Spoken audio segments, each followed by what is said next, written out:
Bem, vamos começar falando sobre a situação dos clubes aí, buscando com a liderança do Flamengo, né, a paralisação do Brasileirão durante a Copa América. Após a vitória aí sobre o Bangu, né, o novo gerente de futebol do Flamengo, Luiz Carlos Azevedo, revelou que alguns clubes da Série A se uniram e solicitaram à CBF que o Campeonato Brasileiro fosse paralisado durante a Copa América. Ele falou o seguinte: esse tema está sendo tratado diretamente pelo presidente Rodolfo Landim, o vice-presidente Rodrigo Dunche e o Bruno Spindel, que é o diretor executivo de futebol. Existe sim uma conversa para que tenha uma atenção para que os clubes tenham prejuízo a menos, tá?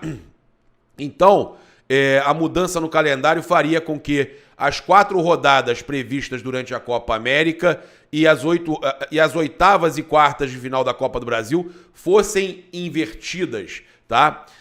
Assim, a final da Copa do Brasil seria adiada para os dias 11 e 15 de dezembro, após o término do Brasileirão. As oitavas e quartas de final, por sua vez, seriam antecipadas. Além do Flamengo, Atlético Paranaense, Atlético Mineiro, Botafogo, Bragantino, Fluminense, Palmeiras, São Paulo e Vasco são a favor da mudança. O Flamengo conseguiu, né, o presidente Rodolfo Landim, junto com seus pares, conseguiu já mexer com os dirigentes dos outros clubes, fazer com que abraçassem a ideia, tá? Então essa movimentação do Flamengo, que pode perder aí de 5 a 8 jogadores nessas datas aí, na data da Copa América, é inacreditável, né? Então, para o Flamengo, já começa de cara sem Pulgar, sem aí os uruguaios, De Arrascaeta, o De La Cruz, o Varela, também possivelmente um Gerson, pode ter mais jogador, vai que convoca o Rossi, não sei, mas o Flamengo tem muito gringo,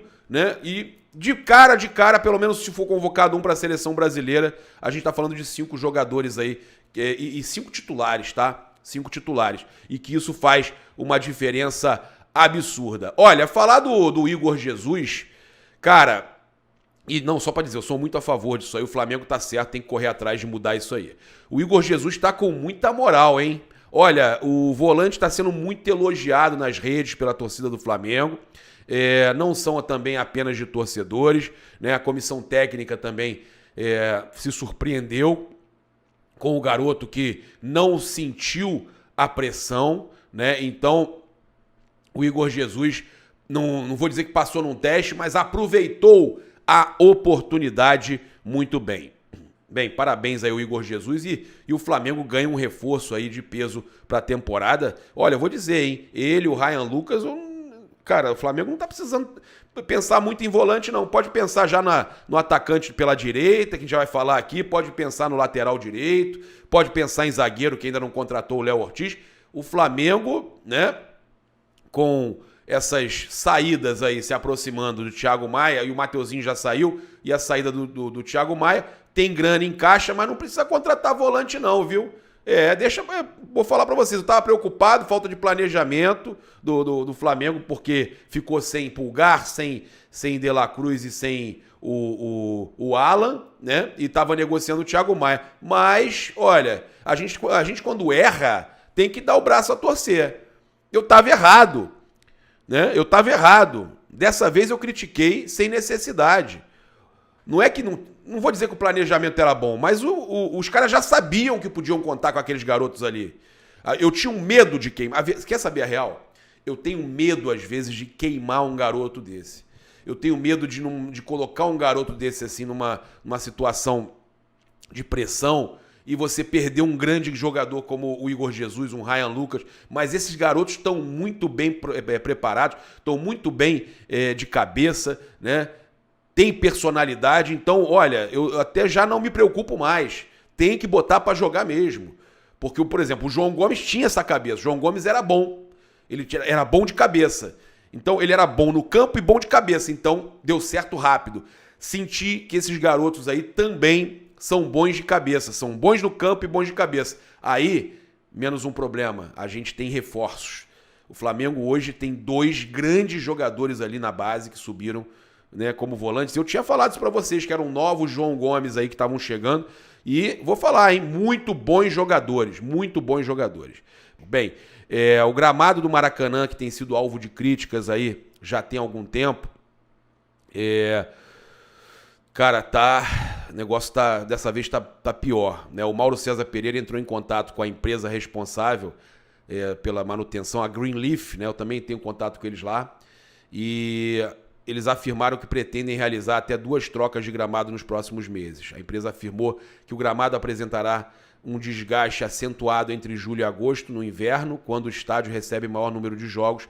Assim haverá a troca do gramado por um novo. Sobre o atual estado, a empresa entende que o problema se resume nas 2 faixas próximas ao setor norte. Mesmo com as queixas, a Greenleaf entende que o gramado está melhorando a cada jogo. Pô, melhorando. Sinceramente, não estou vendo essa melhora, não. Agora, vou falar uma coisa para vocês. A questão do gramado do Maracanã, alguma coisa precisa ser feita. A questão também é muito jogo, né? É muito jogo ali, e ainda vem Vasco, Botafogo, às vezes querem jogar ali. É muito jogo. Tinha que ter um outro estádio para que tivesse um revezamento dos jogos ali, só assim para aguentar. E aí não tem jeito, não adianta colocar a culpa na manutenção não há milagreiro que faça funcionar aquele gramado ali, né? Não tem a empresa vai fazer o quê? Um jogo em cima do outro, ainda bota um show lá. O pior de tudo é isso, ainda colocar show lá, né? Vamos falar agora da notícia aí do Jornal O Dia, lá do amigo Fabrício Lopes.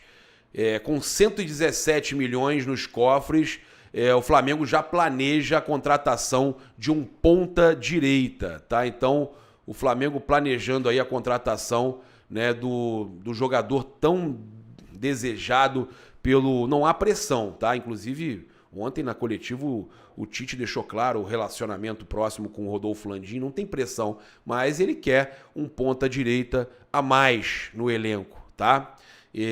Então, o Flamengo aí, com as negociações que se aproximam de fechar, o Mateuzinho já fechou e o Thiago Maia que está fechando com o Inter, no decorrer do dia a gente vai falar com vocês, o Flamengo vai atrás de um ponta-direita, né? Então, como o Tite pediu prioridade total a um zagueiro, o Flamengo só iniciará, segundo o Fabrício, conversas por um ponta-direita depois da contratação do zagueiro. Neste momento, Flá avalia. Então, olha, tem 2 contratações ainda possíveis. É o zagueiro, é o Léo Ortiz, que o Flamengo insiste, e na sequência o ponta-direita.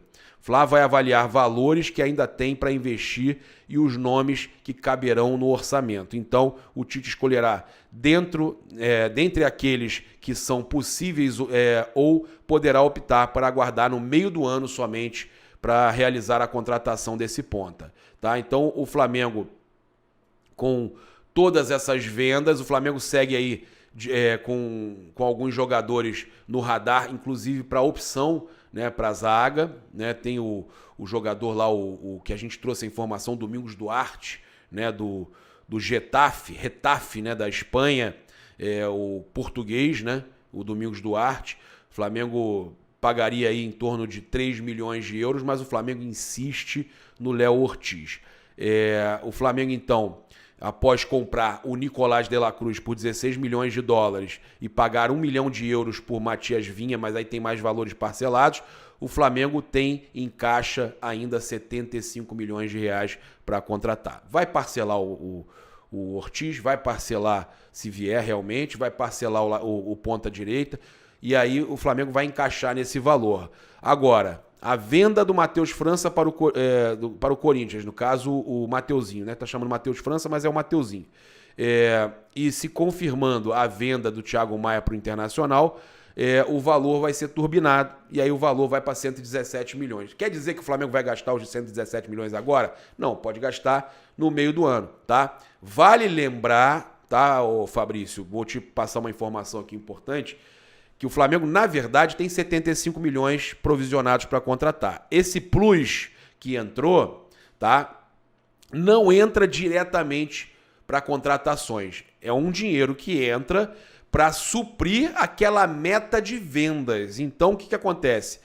O Flamengo está suprindo aqueles 100 e poucos milhões, eu não lembro agora se eram 120 ou eram 80 milhões. Cara, agora me deu um branco, mas era um valor que o Flamengo tinha pré-determinado para vendas em 2024, né? E aí com isso o Flamengo é obrigado aí a cumprir esse orçamento, né? E não necessariamente ter 117 milhões para contratar agora, mas pode ter para o final do ano, para o meio do ano, para a janela do final do ano também de novo. O Flamengo vai fazendo essa conta ali, o departamento financeiro vai fazendo essa conta, né? E aí o Toches, né? E aí o Rodrigo Toches define ali quanto realmente tem para contratar, mas o Flamengo vai se ajustando, vai parcelando e vai conseguindo e com certeza vai trazer aí os reforços que o Tite pediu.